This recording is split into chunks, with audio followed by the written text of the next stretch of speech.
Bienvenue sur Top Invest, la chaîne des top d'investissement. Ici, on parle essentiellement d'entreprises de qualité. Et c'est ce qu'on va faire ici aujourd'hui précisément. On va parler d'entreprises de qualité. Alors, on va parler d'entreprises de qualité en fouinant un tout petit peu dans le portefeuille de Terry Smith. Si vous ne connaissez pas qui est Terry Smith, en fait, je vous encourage déjà à aller voir cette vidéo aussi de EIP. Ok, donc c'est quelqu'un de très respecté également dans le domaine du value investing, d'accord. Il a une devise très simple, ok. Acheter des belles entreprises à bon prix et ne rien faire d'autre, ok. Grosso modo, c'est à peu près ça, ok. Soit c'est ne rien faire d'autre ou bien ne rien faire, d'accord. So, ce qui va se passer ici, c'est qu'on va aller fouiller un tout petit peu dans le portefeuille présentement de son, je dirais pas son fonds d'investissement, mais voilà, on va appeler ça comme ça son hedge fund entre parenthèses ou sa mutuelle, d'accord. So, dans ce portefeuille-ci, c'est simple. Quel est le but recherché? Premièrement, on va regarder les 10 premières positions. Ok. Deuxièmement, ici, on va faire à peu près une watchlist. Quelles sont les entreprises intéressantes en date d'aujourd'hui? Quelles sont les entreprises qui mériteraient avoir une place dans une watchlist en date d'aujourd'hui? Plus celles qui mériteraient non seulement avoir une place dans la watchlist, mais également qui sont peut-être à des prix assez intéressants en date d'aujourd'hui. Ok. Donc le but est simple ici, c'est essentiellement sur quelle entreprise on devrait peut-être commencer à lire un tout petit peu plus en profondeur. Ok. Donc parfois certaines entreprises, on les a déjà étudiées sur la chaîne. Ok. Donc n'hésitez pas à aller les regarder également. Donc Terry Smith n'a rien envié à Warren Buffett. Ok, qu'on se dise la vérité. Ok, so c'est quelqu'un de voilà, il est très intéressant à suivre. Donc pour ceux qui ont déjà eu à écouter ses conférences à peu près, voilà, c'est sur YouTube, vous pouvez aller les revoir ici. Donc je vous encourage vivement à le faire. Et comme je le disais tantôt, la chaîne Épargne, Investissement et Patrimoine a fait un review, une review, enfin je dirais une review, un review, bref, on va appeler ça comme ça. Hein. Donc à la fin de la journée, cette chaîne-ci, elle a fait à peu près, voilà, elle vous a donné à peu près son ressenti par rapport au livre que Terry Smith a publié dernièrement, Investing for Growth, d'accord. Donc je pense, il me semble que c'est le deuxième ou le troisième livre qu'il publie. Donc c'est essentiellement à peu près c'est des articles ici qu'il avait publiés dans le Financial Times, plus son expérience, etc. Bref, c'est très intéressant. C'est un livre que j'ai également. Ok, donc comme je l'ai dit toujours, c'est une très belle chaîne. J'aime bien cette chaîne-ci, surtout quand on fait des revues ici de livres, parce que la plupart du temps, je me rends compte qu'on lit à peu près la même chose. Par exemple, ici, il parle de Fundsmith, Pollen Capital, Acre, enfin le fonds d'investissement de Chuck Acre ici, donc c'est également très intéressant. Donc il me semble que on va aller voir ces trois fonds d'investissement parce qu'il y a de fortes chances qu'on retrouve des entreprises intéressantes à l'intérieur. Ok, donc quand on parle ici de review de livres, vous avez vu celui-ci, très bon livre. Celui-ci également, je l'ai, mais je ne l'ai pas encore lu, d'accord. Et vous pouvez aller voir Quality Investing, magnifique, magnifique. Ok, donc c'est essentiellement acheter des entreprises intéressantes à bon prix. On aime les entreprises qualitatives, tout simplement parce que c'est celles-là, même en période difficile, elles peuvent souffrir, mais il y a de grandes chances qu'elles maintiennent à peu près ses marges, tout simplement parce qu'elles ont des avantages concurrentiels. Donc la plupart du temps ici, quand il fait quand il donne son avis par rapport à un livre en question, voilà, c'est toujours intéressant à les suivre et ça peut vous donner l'envie d'aller lire ce livre également. Et je vous encourage vivement à tous les acheter d'ailleurs. Ok, non seulement également à vous abonner sur la chaîne parce que j'aime bien cette chaîne-ci. Ok, et je suis sûr et certain que vous ne serez pas déçus. J'ai bien aimé la vidéo d'aujourd'hui. D'accord, celle-ci, parce que toutes les entreprises qu'on a citées ici sont qualitatives. Celle-ci, on l'a déjà étudiée, celle-ci également, celle-ci également, celle-ci, West Management, je ne sais pas, mais Lotus également, on l'a étudié. Bref, on va aller rapidement ici. Le but est simple, comme je l'ai dit, uniquement, je dis bien uniquement à titre d'information. Ça ne veut pas dire ici qu'on achète les entreprises, etc. Non, ok. Donc, vous savez que ici, je dis toujours, bienvenue sur Top Invest, la chaîne des top d'investissement. Ici, on parle essentiellement d'entreprises de qualité. Mais quand on me dit parler essentiellement d'entreprises de qualité, quelles sont ces entreprises qualitatives-là? C'est ce qui est intéressant généralement. Donc c'était même le but de la chaîne quand elle a été créée. C'était essentiellement d'avoir à peu près comme une librairie d'entreprises intéressantes. Mais entre-temps, il y a d'autres choses qui sont arrivées, etc. Parfois, voilà, j'analyse des entreprises ici pour d'autres personnes ici. Ok. Donc parfois, ce n'est pas des entreprises qui me plaisent également. Mais la plupart du temps, la majeure partie des entreprises qu'on a sur la chaîne ici sont qualitatives. Bref, trêve de bavardage, on va aller directement sur Dataroma, ok. Donc, on va sur Dataroma, je tape ici recherche, on cherche ici, soit tu cherches avec Terry Smith ou bien tu cherches avec Fundsmith, d'accord. On va le trouver ici. Voilà. Les 10 premières positions de cette chaîne-ci, excusez-moi, de ce fond-ci, nous avons quoi? Un, 2, 3, 4, 5, 6, 7, 8, 9 et 10. Ok. Donc, Microsoft. Est-ce qu'on a encore besoin de parler de Microsoft ici? C'est près de 11,24% du portfolio actuel. Donc, faites attention. OK. Microsoft ici, ce sont des vieilles actions Microsoft que lui détient. Il a des actions Microsoft aux alentours. La majeure partie de sa position était bâtie aux alentours de 100 dollars l'action. Et vous voyez qu'il a commencé à la réduire déjà depuis plusieurs années. OK? Pour moi, Microsoft est à un niveau assez élevé. Je vais la mettre ici au même niveau que la compagnie qu'on appelle Nvidia, la fameuse. OK? Parce que les deux vont là ensemble. Je pense qu'on a déjà tellement parlé de Microsoft ici que voilà, il y a plusieurs vidéos sur la chaîne ici qui parlent de Microsoft. Donc, si on regarde ça ici, Microsoft. OK, donc voilà, on en a plusieurs. De la dernière date du mois de janvier 2023 et mon avis n'a pas changé depuis par rapport à cette compagnie-là. On était à 242 $ l'action et aujourd'hui on se retrouve à combien? On est à 332 $. Moi personnellement ici aujourd'hui, je, je resterai sur les lignes de côté sur Microsoft si je ne l'ai pas déjà. On va faire simple. Hein. Regardez, c'est une entreprise qui peut produire à peu près 12,61 $ d'ici 2025. Admettons même que c'est 13 $ l'action, ok? Par rapport au prix actuel à 333 $, ok? 333 $ ici, vous avez à peu près un 4% de rendement par là. On va le dire comme ça, 3,90% de rendement. Maintenant, à vous de voir. Quand je dis rendement, rendement par rapport au bénéfice net. Faites attention. Donc, c'est-à-dire que si on doit payer un dividende, on n'ira pas plus loin que 4% si elle rapporte 12,61 $ d'ici 2025. OK? Maintenant, il est vrai que la croissance au-delà de 2025 également sera présente, mais généralement, je vous ai dit, acheter une compagnie de croissance à un prix qui n'implique pas la croissance, ou bien à un prix qui n'implique pas une croissance élevée. D'accord? Donc, est-ce que je pourrais dire ici que le prix est tellement élevé? Je vous dirais, voilà, moi personnellement, je préfère aller regarder sur d'autres opportunités. Par exemple, si je vais comparer, par exemple, par rapport à Google, mon choix est vite fait, je préfère Google par rapport à Microsoft. Bref, Microsoft ici, pour moi, on va d'abord un tout petit peu attendre, mais elle mérite d'avoir une place dans la watchlist. OK?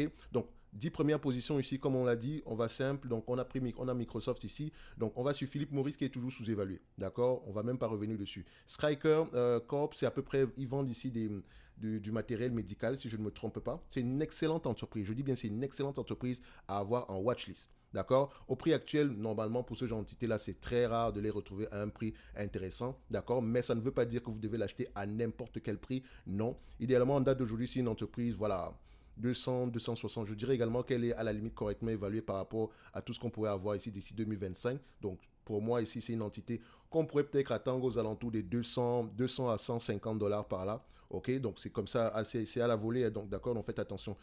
En termes de rendement, donc, pourquoi est-ce que je le dis? Par exemple, si on me verse à peu près 12,40 $ ici d'ici 2025, j'ai pas envie de l'acheter à 5% de rendement en date d'aujourd'hui. Il me faut au moins 8% de rendement par rapport à ce prix-ci. Donc, je serai aux alentours des 155 $ à l'action. Et encore ça, je n'ai pas pris en considération la dette, ne l'oubliez pas. OK? So, en termes de dividendes ici, comme je l'ai dit, ici, elle vous reverse la totalité, la majeure partie du dividende par rapport au prix actuel. Si on prend en considération les 12 derniers mois, c'est 3,55% maximum. Or, on discute un dividende ici de 1,10%. Il y a de fortes chances qu'il continue à croître également. Mais faites attention, il ne va pas aller au-delà des 3,55. OK? Pour le moment. Quand je dis pour le moment, dans le sens où tout va dépendre ici de la croissance, ici les bénéfices nets, etc.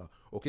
So, ça, c'est pour Striker. Elle mérite d'avoir une place dans la watch. Et puis d'ailleurs, d'accord, vous savez que le but également ici, c'était à peu près d'identifier des entreprises qui pourraient mériter une place dans la watchlist. Dans toutes ces entreprises aussi méritent une place dans la watchlist. Vous ne les connaissez peut-être pas, d'accord? Si on prend les 10 premières positions déjà, ok? Mettler Toledo, excellente entreprise, ok? Nike, Google, Brown-Forman, Church & Dwight, on en a déjà parlé ici plusieurs fois.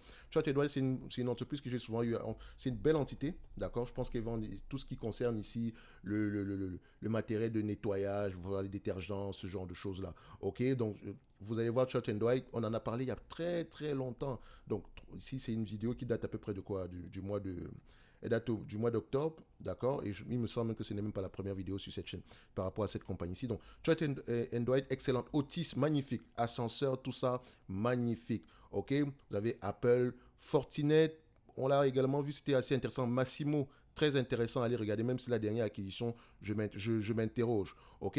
Donc, on va le dire ici que la majeure partie des entreprises ici, même la majorité ici mérite d'avoir une place dans la watch list. Je reste peut-être certains ici, une petite réticence par rapport à certaines entreprises, mais je sais que Sabre, par exemple, c'est par rapport à la situation actuelle dans le domaine du voyage, mais c'est une entreprise en date d'aujourd'hui qui pourrait être quantitativement sous-évaluée. Même si elle a tendance à elle a eu de mauvais résultats sur les dernières périodes, ce n'est pas de sa faute, c'est parce que l'environnement ici macroéconomique par rapport au domaine du voyage ici, voilà, a impacté cette compagnie. Si vous avez déjà fait une réservation un jour, vous avez utilisé le système de Sabre.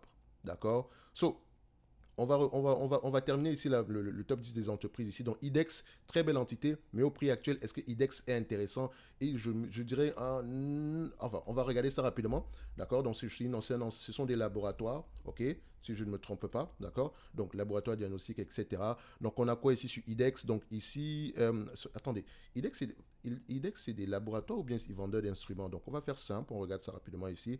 Entreprise américaine spécialisée dans les produits et services de diagnostic vétérinaire. OK, exactement. Donc, c'est à peu près dans ce sens-là. Donc, ici, IDEX, voilà, la conclusion est simple. D'accord. Le prix est tellement élevé en date d'aujourd'hui, mais alors tellement élevé. Oui, c'est également une belle entité, mais comparé toujours également avec les free cash flow. Donc, de toutes les façons, on s'attend à peu près du 13%, 13 dollars de rang, 13 dollars ici d'ici 2025. Si on prend 13 dollars ici d'ici 2025 par rapport au prix actuel, vous voulez que je paye 469 dollars ici l'action pour une entreprise qui pourrait me reverser uniquement à partir de 2025 aux alentours de 13 dollars l'action? Ça représente à peu près 2,77%. Frère, à ce prix-là, vaut mieux encore aller prendre du Microsoft. OK, donc c'est trop élevé. Aujourd'hui, par exemple, ça reste la même chose. C'est le genre d'entité. Si elle vous intéresse, c'est le genre d'entité qu'il faut aller regarder aux alentours de combien, raisonnablement par rapport à ce qui est attendu en 2025 ici. On peut aller la regarder aux alentours de 162, 163 dollars l'action. OK, donc ici, on voudrait au moins que cette entreprise-ci, on voudrait une décote de plus de 50%. Évidemment, il y a toujours des gens qui vont dire, ouais, mais c'est jamais échangé à ce prix-là, c'est du rêve, machin, c'est pas grave. D'accord? Il y a des entreprises qui restent surévaluées pendant des années et des années, mais tôt ou tard, on finit par redescendre sur Terre. Ne vous inquiétez même pas pour ça. Ça, je ne dirais pas que c'est scientifiquement prouvé, mais c'est une évidence. On va le dire comme ça. Il y a genre, à la limite, on pourrait dire que c'est une certitude. Ok, mais je n'aime pas utiliser ce terme-là. Mais évidence et certitude également ici. C'est pas très différent. Donc, tôt ou tard, IDEX viendra nous chercher. Tôt ou tard. Parce que ce n'est pas la première fois que ce n'est pas la première fois qu'on aura un prix assez intéressant. Rappelez-vous, bon, enfin, quand je dis rappelez-vous, en 2009, on l'a eu également à un prix assez intéressant. Donc, en période difficile, par exemple, ici, si on a une récession, excusez-moi, ou bien si on a un crack boursier ici, cette entreprise-ci, achetez avec deux mains tous les jours. OK? Donc, en tant qu'investisseur, ce serait peut-être le moment de commencer à l'étudier, d'accord, du point de vue business, ok. Et même si elle est surévaluée en date d'aujourd'hui, au moins on sait que en période difficile, voilà à peu près le genre d'entreprise que je vais aller chercher, d'accord. On a IDEX ici, Estée Lauder surévalué, on l'a déjà étudié ici. McCormick également, on l'a déjà étudié. Il me semble également que cette compagnie s'était surévaluée. Ils vendent ici tout ce qui concerne les épices, etc. Donc McCormick, quand on va regarder ici, voilà, c'est assez surévalué. Donc attendez, je vais juste aller vérifier ici par rapport à McCormick. Si je ne me trompe pas, c'est ici. McCormick Food, secteur agroalimentaire basé. Ok, donc il me semble que sur ingrédients, épices, voilà, flavor, voilà, exactement, c'est ça. C'est ça. C'est une belle entreprise. Hein. C'est une belle entreprise. Je pense qu'il me semble que c'est un dividende aristocrate. Mais voilà, certains se limitent jamais à dire qu'on a un dividende aristocrate, croissance des revenus croissance des dividendes depuis 400 ans, je ne sais pas quoi. Mais ça, c'est 1,79. Et ça ne me dérange même pas. Mais le plafond est à 2,96. D'accord? Est-ce que tu veux 2,96 quand tu as une entreprise comme celle-ci? Je sais que les gens n'aiment pas Philippe Maurice, mais tu as une entreprise pareille qui te donne en date d'aujourd'hui quelque chose aux alentours des 5,59%. D'accord? Et si tu veux encore aller plus loin, tu en as une autre ici qu'on va appeler BTI. BTI te reverse combien en date d'aujourd'hui, British American Tobacco, par rapport au prix actuel? On a à peu près 8,61%. Donc en réalité, si elles doivent reverser la totalité des bénéfices nets ici en dividende, tu auras 14,22%. 14,22%. Et non, par rapport au. C'est vrai que ce secteur-là est en difficulté, machin, mais les bénéfices nets continuent à croître année après année. Non seulement sont stables en termes de volume, mais également par rapport au nombre d'actions, elles rachètent massivement ces actions. Et encore, elles distribuent un dividende. Qu'est-ce que tu veux? Qu'est-ce que je vais aller chercher sur une entreprise comme McCormick pour le moment? Alors que même si c'est une belle entreprise, même si elle verse un dividende ici depuis 400 jours, je ne sais pas quoi. OK? Donc, ce serait intéressant d'aller regarder ici en profondeur. OK. Donc, on continue ici la liste. Donc, pour la terminer rapidement ici. Donc, Visa, on l'a déjà eu à l'étudier. Automatic Data Processing également ici peut être intéressante. Enfin, elle est correctement évaluée. C'est une excellente entreprise. Et dernier lieu ici, je pense, c'est Pepsi. Pepsi, voilà, limite, d'accord? Donc, Pepsi également, la vidéo est sur la chaîne. Donc, mais voilà, c'est pas, je pense, il me semble pas que ce soit une opportunité extraordinaire non plus. Et la dernière sur la liste ici, c'est Meta. Donc, quand on regarde ici, 1, 2, 3, 4, 5, 6, 7, 8, 9, 10. 10 entreprises. Donc, parmi toutes ces entreprises, quelles sont celles qui sont intéressantes en date d'aujourd'hui, selon moi? Hormis le fait que la majeure partie de ces entreprises méritent d'avoir une place dans la watchlist. Alors, la première entreprise que je vais mettre sur la liste ici, simple, c'est Visa. C'est très intéressant au prix actuel, tout simplement. Enfin, Visa semble toujours être surévalué, mais les amis, le marché, la taille de ce marché-là est tout simplement énorme. Visa aura tendance ici à continuer à faire croire que ses bénéfices nets année après année. Je ne vais pas revenir dessus. Visa, Mastercard, même paquet. Ok, tu vas prendre également, il y a également Meta qui est intéressante au prix actuel. Ok, tu as également du Google intéressant au prix actuel. Et je ne fais que répéter la même chose année après année. Tu vois, ce sont les mêmes entreprises. Amazon, ça apparaît ici, c'est intéressant au prix actuel. Je ne me casse même pas la tête, même si certains ne sont pas d'accord par rapport aux marges, etc. Mais Amazon n'a pas les marges actuelles d'Amazon ne représentent pas la véritable rentabilité de l'entreprise. D'accord? Je suis assez calme en le disant en date d'aujourd'hui. Tout simplement parce que si vous la regardez du point de vue quantitatif, vous n'allez pas vous intéresser à Amazon. Ça va toujours être ah, c'est surévalué, c'est surévalué. Parlez du business, regardez en profondeur, posez-vous la question de savoir est-ce que les marges actuelles représentent la véritable rentabilité du business. Pour le moment, ma réponse à cette question est tout simplement non. Donc, Amazon peut augmenter ses marges encore une fois, d'accord? Au-delà même de ce que vous pourrez espérer. Au moins, on s'attendra à du 5% et plus, ok? So, on continue ici en termes de... Donc, on a pris Amazon, c'est la quatrième entreprise sur la liste. Quelle entreprise en dernier lieu ici parmi toutes celles qu'on a sur la liste?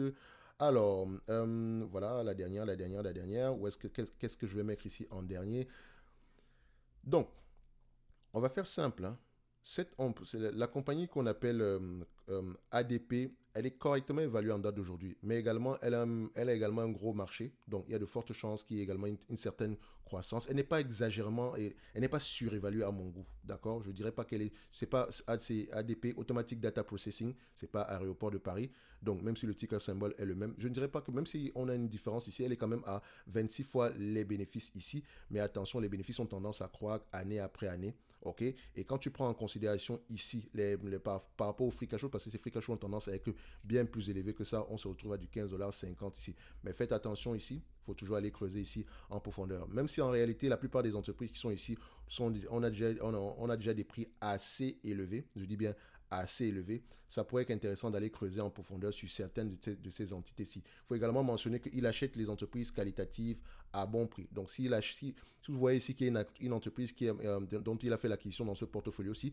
Fortinet également pourrait être assez intéressante que de mettre ici. On va mettre Fortinet, même si je n'aime pas souvent ce genre d'entité. Enfin, techniquement, c'est pas que je n'aime pas, c'est une belle entreprise. Ok, donc on va prendre ces 5 entreprises ici sur la liste, d'accord? Donc Visa, Meta, Google, Amazon et Fortinet. En dernier lieu ici, vu qu'on a la dernière acquisition ici, c'est quoi? C'était Draco. Il me semble que Draco, c'est plus une position de suivi. Ok, position de suivi, ça veut juste dire que j'achète l'entreprise à peu près pour avoir un intéressement. D'accord, peut-être qu'ici, c'est pour continuer à faire une analyse en profondeur. Une fois que l'argent est déjà mis sur la table ici, vous avez tendance ici à vous impliquer un tout petit peu plus. D'accord, mais c'est une position assez négligeable ici en date d'aujourd'hui. Sauf s'il y a quelque chose d'extraordinaire à regarder en supplément. Et je le dis encore ici du point de vue quantitatif. Et c'est une entreprise qu'on a étudiée ici dernièrement. Draco, quand on va regarder, généralement ici, ce qui se passe, c'est que les belles entités, vous allez voir tendance qu'on aura généralement le moins de vues possible sur ce genre d'entité-là. Mais ce sont des entreprises excellentes. Draco, par exemple.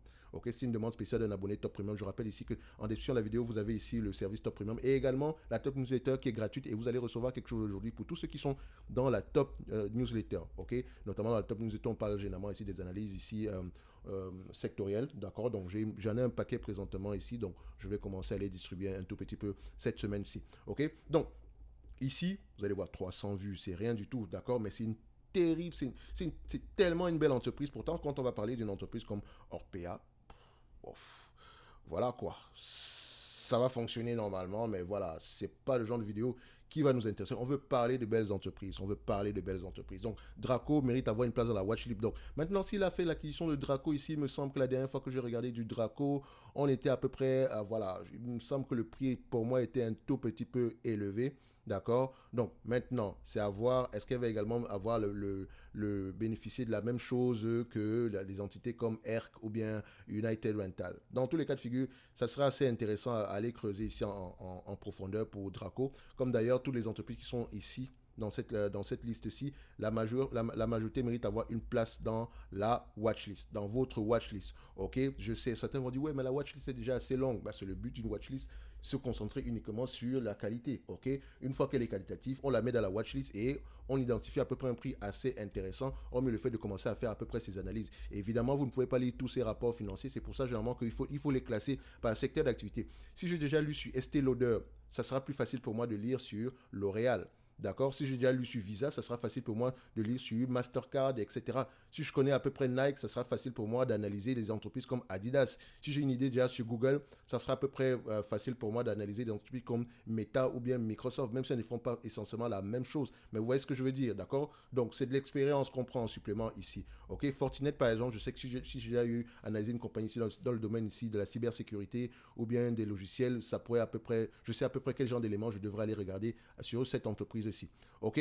So, ceci n'est que mon point de vue et non un conseil d'investissement. Comme d'habitude, je me réserve le droit de me tromper. Donc, si vous avez besoin d'idées, si vous recherchez des idées généralement ici, n'hésitez pas à aller regarder le portfolio ici de Terry Smith. Vous avez vu ici sur Apple, il a ajouté, il a, je pense, doublé ou triplé sa position sur Apple ici, mais ça reste une position assez raisonnable ici à mon goût, ok? C'est toujours moins d'1% du capital ici. Est-ce que ça veut dire que Apple est sous-évalué? Je dirais à la limite que Apple, en date d'aujourd'hui, par rapport au prix actuel, nous avons une entité ici qui pourrait, à la limite, alors si on prend les voilà, je dirais 7% ici de rendement par rapport au prix actuel à 175. On va se dire ici que nous avons une entité ici qui est à peu près voilà, correctement évaluée. Si on la fait à 25 fois les bénéfices, c'est 4% de rendement. Donc je dirais, est-ce qu'on n'a pas mieux sur le marché? C'est la question que je devrais me poser en date d'aujourd'hui. Bref, on va se donner rendez-vous sur la prochaine vidéo. Donc notre top 5 ici dans ce portfolio aussi, c'est Visa, Meta, Google, Amazon et Fortinet. OK? Donc, on se dit à bientôt. Et si vous avez besoin d'idées, n'hésitez pas à aller regarder à peu près dans ce portfolio aussi. Et on se dit, enfin, on se donne rendez-vous sur la prochaine vidéo. Merci.